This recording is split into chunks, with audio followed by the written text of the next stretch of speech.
Hello নমস্কার, সবাইকে স্বাগত। সবাই ভালো আছেন তো? দেখুন, আজকে আমার দুপুরে রান্না বসে গেছে। আপনাদের রান্না বসে গেছে তো?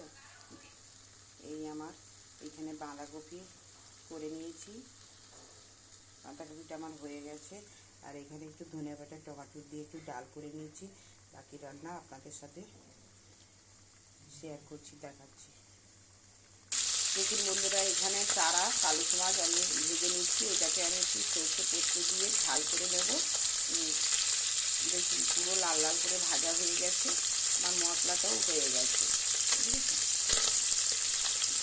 দেখুন বন্ধুরা, আমি একটু বড়ি দেবো। ওরা বললো কি মা একটু বড়ি দাও, বলে এর মধ্যে একটু বড়ি ভেজে নিচ্ছি। বড়ি দিয়ে করব মাছের ঝালটা। দেখুন বন্ধুরা, এখানে আমার মশলাটা কষা হয়ে গেছে। সর্ষে পোস্ত পেঁয়াজ টমেটো দিয়ে করেছি, তো এটা তেল তেল ছেড়ে আসছে। আমি এবার জল ঢেলে দেবো। বন্ধুরা দেখুন, আমার এখানে ঝালটা হয়ে গেল। এবার একটু ধনে পাতা দিয়ে আমি নামিয়ে নেব। বন্ধুরা, মাছের ঝোলটা কার কার ভালো লাগছে কমেন্ট করে জানাবেন। যে যেখান থেকে দেখছেন একটু ফলো করবেন, ইউটিউব থেকে সাবস্ক্রাইব করবেন। বন্ধুরা ভালো থাকুন, সুস্থ থাকুন, টাটা।